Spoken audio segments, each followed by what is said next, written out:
महात्मा का दर्शन जीवन में सामान्य नहीं होता। महात्मा एक तो पुण्य पुंजु बिन मिलाई न संता, बिन हरि कृपा मिलाई नहीं संता। आप अपने जीवन की व्यस्तता को छोड़कर, अपना घर परिवार छोड़कर जावे महात्मा मिल जाए तो समझ लेना तुम्हारे पुण्य के कारण महात्मा का दर्शन हुआ। और महात्मा ही जब अपने धाम को छोड़कर तुम्हारे यहाँ आ जाए तो समझ लेना ये तुम्हें भगवान की कृपा के कारण दर्शन। ये विभीषण जी ने कहा, मैं नहीं कह रहा हूं, मानस में लिखा है सुंदरकांड में, आवे मोहि भाव भरोसे हनुमंता, और बिन हरि कृपा मिले नहीं संता। एक कृपा कौन है, एक बात बताओ, एक कृपा किसी ने देखी है क्या? ये भगवान की कृपा कौन है? आपसे पूछना चाहते हैं, बिन हरि कृपा मिले नहीं संता, भगवान की कृपा कौन है? ये विभीषण जी कह रहे बिन हरि कृपा मिले नहीं संता। ये भगवान की कौन सी कृपा किसी ने देखी क्या? कृपा कहते हैं जानकी को। एक बात बताओ, अगर जानकी लंका में न गई होती फिर हनुमान जी क्या घूमने गए थे क्या लंका में? जानकी के कारण ही तो गए। इसलिए जानकी कौन है? भगवान ने मनु से कहा था, मनु तुमने सब कुछ मांग लिया है लेकिन उसको नहीं मांगा जिसके बिना हम कृपा ही नहीं करते हैं। वो कौन है? आदि शक्ति जही जग उपजाया, सो अवतर्यु मोर यह माया। भगवान जानकी के बिना कृपा नहीं करते हैं। और रावण ने क्या किया? पुन सीता माया कर हरना, उसी माया का हरण किया जिसके बिना भगवान कृपा नहीं करते हैं। रावण ने कहा हरण करके ले जाएं, अब तो आओगे और तुम 10 बार आओगे लंका में। अरे राम जी की तो छोड़ो, हनुमान जी पहुंचे किसके कारण? सीता के कारण पहुंचे। इसलिए अगर भगवान की कृपा है तो वो है माता जानकी। इसलिए बिन हरि कृपा मिले नहीं संता। महात्मा का अगर आगमन जीवन में हो प्यारे, आज जैसे राजा दशरथ ने सुना तो गोस्वामी जी को लिखना पड़ा, मुनिया गमन सुना जब राजा, मुनिया गमन सुना जब राजा, मिलन गयो ले विप्र समाजा, मिलन गयो ले विप्र समाजा। देखो महात्मा आवे तो दशरथ जी ने बढ़ के स्वागत किया कि नहीं किया? अच्छा जब अंदर लेकर आए तो क्या किया? कर दंडवते मुने सदा मानी, कर दंडवते मुने सदा मानी, निज आसन में तारे आनी, निज आसन में तारे आनी, चरण पखारे की नवती पूजा, चरण पखारे की मौसम आज धन्य नहीं दूजा, मौसम आज धन्य नहीं दूजा। आज राजा दशरथ ने जैसे विश्वामित्र जी को अंदर लेकर आए, महात्मा का दर्शन सामान्य नहीं होता है। महात्मा आवे बढ़कर स्वागत करना। एक बात हमारी कान खोलकर सुनना प्यारे, अगर जिन घरों में 3 लोगों का जूठन ना गिरे तो उस घर का तो कभी पानी भी नहीं पीना चाहिए। जहां पर जिस घर में कभी 3 लोगों का जूठन ना गिरे उस घर का तो कभी पानी नहीं पीना चाहिए। पहले जिस घर में कभी कन्या का जूठन ना गिरे उस घर का कभी पानी नहीं पीना चाहिए। जिस घर में कभी ब्राह्मण का जूठन ना गिरे उस घर का कभी पानी नहीं पीना चाहिए। जिस घर में महात्मा का जूठन ना गिरे उस घर का कभी पानी नहीं पीना चाहिए। 3 का जूठन गिरना घर में अनिवार्य होता है। और एक बात बताएं, किसी के मर जाने के बाद तुम्हारा घर मरघट बन जाता है। आप कहें मरघट तो वो होता है जहां हम जलाने के लिए ले जाते हैं, वो असली मरघट नहीं है। अरे असली मरघट तो वो है जहां लोग मर रहे हैं। घर मसान परिजन जन भूतान। और तुम्हारा घर पवित्र कैसे होगा? चरणों पखार कीनवती पूजा, मौसम आज धन्य नहीं दो। महात्मा सामान्य नहीं होते हैं माताओं। एक भक्तमाल की कथा सुनाए। माधव दास जी बड़े सिद्ध संत हुए हैं। माधव दास जी बड़े सिद्ध संत हुए हैं। और माधव दास जी एक गांव में जाते थे। लेकिन किसी के यहाँ नहीं जाते थे, केवल एक मैया के दरवाजे जाती थी। गांव में किसी के दरवाजे साधु नहीं जाता था, माधव दास जी केवल एक माता जी के दरवाजे जाते थे। अच्छा, किसी के यहाँ क्यों नहीं गए? कारण है, क्योंकि गऊ और संत उसी के यहाँ जाते हैं जिसके घर में श्रद्धा होती है। गऊ और संत उसी के घर में जाते हैं जिस घर में श्रद्धा होती है। और कुत्ता सबके दरवाजे जाता है, लेकिन गऊ और संत वहीं जाते हैं जिस घर में श्रद्धा होती है। माधव दास जी किसी के यहाँ न जाएं, एक मैया के दरवाजे जाते थे तो मैया रोज माधव दास जी को 2-4 गालियां देती थी। यहीं चला आया, यही घर मिला है, तुम्हें दूसरा घर नहीं मिला, रोज चला आता है तू। मैया रोज गालियां देवे। गांव वाले हंसते थे, बोले वाह महात्मा जी, देखो रोज गालियां मिलती हैं। माधव दास जी ने कहा, अरे तुमसे तो अच्छी है, कम से कम गालियां तो देती हैं। अरे गाली खाते हो? अरे कौन गाली खाएगा संसार में? बोले खोद खाए धरती सहे, कालकूट बन राय, और कुटिल वचन साधु सहे, और सबसे सहा न जान। आज माधव दास जी को रोज गालियां मिलती थी। ये मैया रोज माधव दास जी को गालियां क्यों देती थी, एक बात समझ में नहीं आई। क्योंकि मैया के एक बेटा था और विवाह को 10 वर्ष हो गया, कोई पोता नहीं हुआ उनके घर में। उनके घर में किसी पोते का जन्म नहीं हुआ। और माधव दास जी आवे, रोज गालियां देती थी। रोज की भांति जब माधव दास जी पहुंचे, अब मैया क्या कर रही थी? उनके हाथ में कीचड़ से सना हुआ पोता था। पहले पुराने समय में कच्चे घर होते थे तो मिट्टी और गोबर को मिला के उनको लीपना पड़ता था। तो मैया उसी गोबर और मिट्टी से एक कपड़े के पोते से पोछा लगा रही थी। और जैसे ही माधव दास जी आए और जैसे ही कहा कि भिक्षाम देई, मैया को क्रोध आ गया। अरे निठल्ला, यही चला आया मांगने के लिए। और मैया को क्रोध आया, जो कीचड़ से सना हुआ पोता था मैया ने फेंक कर दिया। माधव दास जी ने हाथ में ले लिया और अपने हृदय से लगा लिया। गांव वाले हंसने लगे, भैया रोज तो गाली मिलती थी, आज गाली के साथ तुम्हें कीचड़ से सना हुआ पोता मिला है।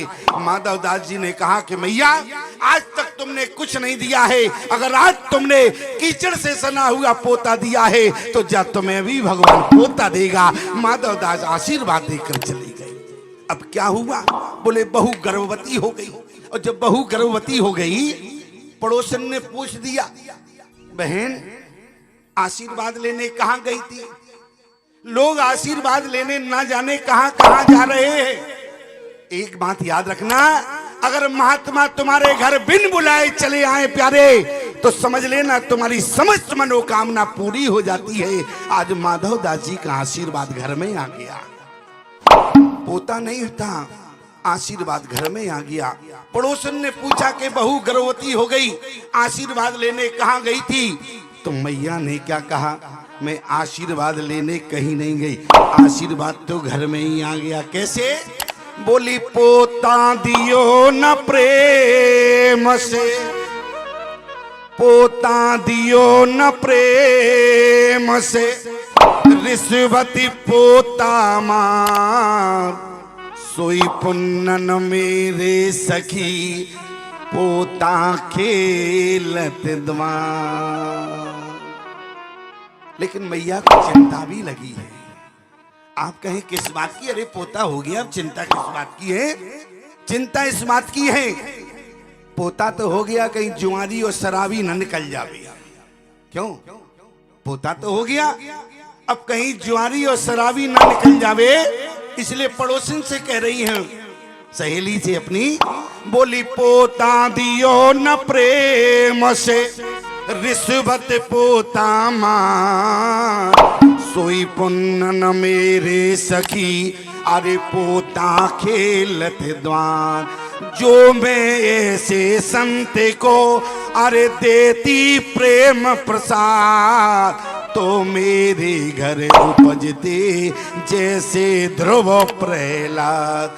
काश मैंने माधव दास जी जैसे संत को बैठा कर भोजन खिलाया होता श्रद्धा से, तो मेरे घर में प्रोता तो होता, लेकिन ध्रुव और प्रहलाद जैसा होता।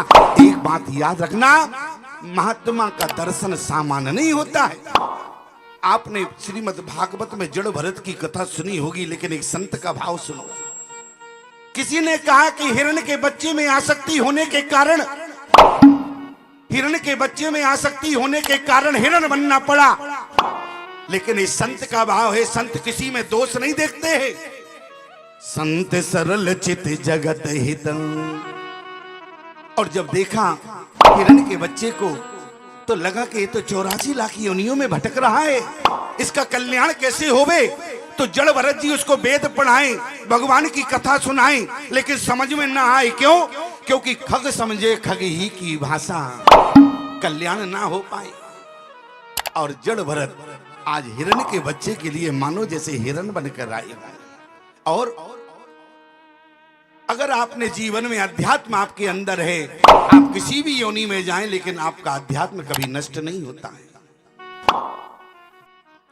और आज जब जड़ भरत जी हिरण बनकर आए तो खग समझे खग ही की भाषा, आज उसको बोले हिरण के रूप में आकर वेद पढ़ाएं, भगवान की कथा सुनाएं। कहने का मतलब संत सरल चित जगत हित। आज उस हिरण के बच्चे का कल्याण किया और इसके बाद में अपना कल्याण किया। कहने का मतलब महात्मा अपना नहीं, पहले संसार का कल्याण चाहता है।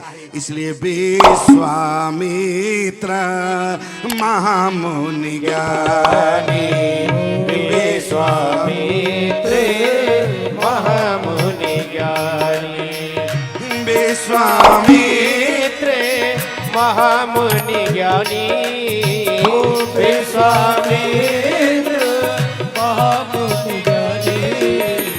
बसहि विपिन सोमे आश्रम जाई, बसहि विपिन सोमे आश्रम जाई। जय जप जग जोग मुनि करही, अति मारीच सुभाण। पहुंच गए राजा दशरथ के यहाँ। आज राजा दशरथ ने देखा कि विश्वामित्र के चेहरे पर प्रसन्नता नहीं है। चरण पकार कीनी अति पूजा, मौसम आज धन्य नहीं दूजा। लेकिन विश्वामित्र के चेहरे पर प्रसन्नता नहीं हुई। राजा दशरथ ने कहा राम जी से प्रणाम करा देंगे, पता नहीं कौन सा बवाल हो जाए। बोले क्यों? बोले जब जब चंद्र हरिश्चंद्र हुए तब विश्वामित्र जी आए, अब रामचंद्र है, पता नहीं कौन सी भावई आने वाली। बोले बाद में प्रणाम कराएंगे, कम से कम बाबा प्रसन्न तो हो जावे। अब विश्वामित्र जी का देखो आरती अर्चन बंदन सब कुछ हुआ, लेकिन विश्वामित्र के चेहरे पर प्रसन्नता नहीं आई। क्यों? किसी ने कहा विश्वामित्र जी से अब क्या चाहते हो? अरे तुम्हारा चरण धुल गया, आरती अर्चन बंदन सब कुछ हो गया। विश्वामित्र जी बोले एक बात बताओ, हम 3 दिन से चले हैं अपने आश्रम से, 3 दिन हो गया, भूखे हैं, और आप हमारे चरण धो, आरती उतारो, सब कुछ करो, और पेट में चूहा दौड़ रहे हो भूख के मारे, तो ईमानदारी से बताओ प्रसन्नता आएगी क्या? क्यों? आप प्रमाण देखो, विविधि भांति भोजन करवावा, मुनि बर हृदय हरस अति पावा। और जब विश्वामित्र जी प्रसन्न हो गए, दशरथ जी ने सोचा अब मौका बढ़ियल है, इसलिए पुन चरण मिले सुत चारी, राम देख मुनि देह विसारी। राम जी को इसके बाद भी पहचान लिया, टकटकी लगाकर देखने लगी। और जब राम जी को देखा, दशरथ जी को लगा कि अब राम जी चले जाएंगे। बोले क्यों? बोले नजर राम जी पर टिक गई, जबकि भरत को आगे खड़ा किया है, राम जी भरत के पीछे हैं। लेकिन इसके बाद भी महात्मा विश्वामित्र ने ब्रह्म राम को पहचान लिया है। पुण्य चरण न मेले सुत चारी, एक साथ चारों से प्रणाम कराया, लेकिन राम देखे मुनि देह विसारी। भय मगन देखत मुख शोभा, जन चकोर पूरन ससिलोभा। अरे किसी ने कहा विश्वामित्र से देख तो लो, लेकिन देख नहीं पाए। क्यों? जब आए थे तो विचार कर रहे थे, एहो मिस देखो पद जाई, और करो विनती आनो दो भाई। ज्ञान विराग सकल गुणवैना, सो फिर में देखो भरी नैना, लेकिन देख नहीं पाए। भय मगन देखत मुख शोभा, जन चकोर पूरन ससिलोभा। और जब राजा दशरथ को लगा कि लगता है कि अब राम जी पर नजर टिक गई है, चकोर भी बन गए, तो हम पता नहीं कि राम जी को कौन सा खतरे में पड़ जाएं। इसलिए के ही कारण आगमन तुम्हारा, पूछ दिया विश्वामित्र जी से, कहा के ही कारण आगमन तुम्हारा। और विश्वामित्र जी के मुख से सबसे पहले निकला, बोले यज्ञ। यज्ञ की रक्षा के लिए ही तो राम जी को मांगने आए। और जैसे ही कहा कि यज्ञ, राजा दशरथ जी समझ गए। अच्छा बताओ, जैसे किसी कहीं यज्ञ हो रहा हो, जैसे यहाँ यज्ञ हो रहा, और कहीं बगल के गांव में जाओ, कहो कि हम फलानी जगह से आए हैं, यज्ञ हो रहा, तो वो समझ जाएगा ये चंदा लेने आए हैं। क्यों? यही बात है कि नहीं? और जैसे ही कहा कि यज्ञ, राजा दशरथ जी समझ गए ये चंदा लेने आए हैं, इसलिए मांगो भूमा देना धन कोसा। लेकिन विश्वामित्र जी ने कहा कि खबरदार, मैं तुम्हारे यहाँ मांगो भूमि लेने आया हूं। मैं भूमि का प्रिय नहीं हूं, भूमि तो हमारे यहाँ ही बहुत पड़ी है। मांगो भूम धीनो, हम गाय लेने नहीं आए। अरे तुमसे बड़ी हमारे यहाँ गौशाला है। देखो हमारे मैयर बड़ा अखाड़े में कितनी बड़ी गौशाला है, 1500 गाय हैं उसमें। क्यों भैया? और मेरा कहने का मतलब, महात्मा तो केवल गौ की सेवा जो महात्मा करता है। और आज गौ की जो दुर्दशा है प्यारे, ईमानदारी से बताओ, गौ आई कहां से? अरे गौ है तो तुम्हारी ही, लेकिन जरा विचार करना। आज विश्वामित्र जी ने कहा हमारे यहाँ तुमसे बड़ी गौशाला है, मैं तुम्हारे यहाँ गाय लेने नहीं आया। मांगो भूमा देनो धन कोसा, धन ले लो। विश्वामित्र जी ने कहा देखो मैं धन भी लेने नहीं आया। अच्छा, लोग यही समझते हैं कि महात्मा जो है धन का भूखा होता है। महात्मा धन का भूखा नहीं होता। क्यों? महात्माओं का धन क्या है? पायो जी मैंने राम रतन धन पायो, पायो जी मैंने राम रतन धन पायो, पायो जी मैंने राम रतन धन पायो, राम रतन धन पायो, राम रतन धन पायो, पायो जी मैंने राम रतन धन पायो, पायो जी मैंने राम रतन धन पायो। मस्त अमूलक दीन मेरे सदा गुरु, मस्त अमूलक दीन मेरे सदा गुरु, मस्त अमूलक दीन मेरे सदा गुरु, मस्त अमूलक दीन मेरे सदा गुरु। कृपा करे अपनायो, पायो जी मैंने कृपा करे अपनायो, पायो जी मैंने राम रतन धन पायो, पायो जी मैंने राम रतन धन पायो, राम रतन धन पायो, राम रतन धन पायो। महात्माओं का धन क्या है? बोले पायो जी मैंने राम रतन धन पायो। महात्माओं का धन राम है। महात्माओं का धर्म क्या है? क्यों? ये भी तो समझो। जिस समय भरत जी प्रयाग की धरती पर पहुंचे, भरत ने कहा मांगो भीखा। इसलिए बता रहा हूं कि धर्म समझ में आ जाएगा। महात्माओं का धर्म क्या है? महात्माओं का धन राम है। महात्माओं का धर्म क्या है? मांगो भीखा त्याग निज धर्मो। गंगा यमुना ने कहा कि भरत, धर्म का त्याग करने के बाद क्या तुम जीवित रह पाओगे? अरे धर्म का पालन तो तुम्हारे पिता ने किया, धर्म का पालन तुम्हारे कुल में हरिश्चंद्र ने किया। लेकिन भरत ने कहा गंगा यमुना, अगर तुम्हारी नजर में वो धर्म है जिस धर्म का पालन हमारे पिता ने किया, अगर तुम्हारी नजर में वो धर्म है जिस धर्म का पालन हरिश्चंद्र ने किया, तो आज भरत ने गंगा यमुना से कहा, बोले सो सुख करमा धर्म जरी जाओ। अच्छा, धर्म को जलाने के बाद भरत क्या तुम जीवित रह पाओगे? तात भरत तुम धर्म धुरीना। लेकिन आज भरत ने कहा प्यारे, गंगा यमुना से कहा तुम्हारी नजर में वो धर्म है जिस धर्म का पालन हरिश्चंद्र ने किया, तुम्हारी नजर में वो धर्म है जिस धर्म का पालन हमारे पिता ने किया। लेकिन भैया भरत ने कहा, गंगा यमुना हमारा धर्म जानना चाहती हो? अरे हमारा धर्म तो राम विग्रह बानो धर्मा, हमारा तो धर्म राम जी है। याद रखना प्यारे, महात्माओं का धर्म क्या है? राम विग्रह बानो धर्मा, महात्माओं का धर्म राम है और महात्माओं का धन पायो जी मैंने राम रतन धन पान। आप लोग लक्ष्मी के पीछे भागते हैं और हम राम जी के पीछे भागते हैं, ध्यान देना। अच्छा, तुम लक्ष्मी लक्ष्मी करते हो, पता है लक्ष्मी के दो वाहन हैं, लक्ष्मी के दो वाहन हैं, एक तो है उल्लू और दूसरा है गरुड़। और अगर केवल लक्ष्मी को याद करोगे तो लक्ष्मी उल्लू पर बैठकर आएगी, केवल उल्लू बनाएगी और कुछ नहीं करेगी। क्यों?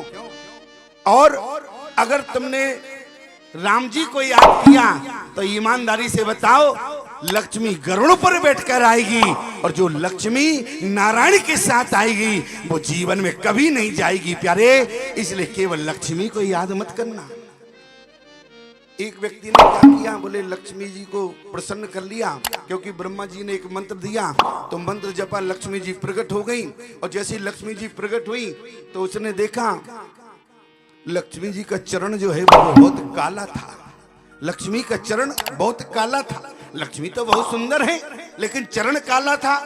उसने कहा लक्ष्मी जी से, मैया एक प्रश्न पूछे? भैया बोली, सुनो, वरदान मांगो या प्रश्न पूछो, एक ही काम होगा। बोले मंत्र तो अपने पास है, पहले प्रश्न पूछो, वरदान बाद में मांगेंगे।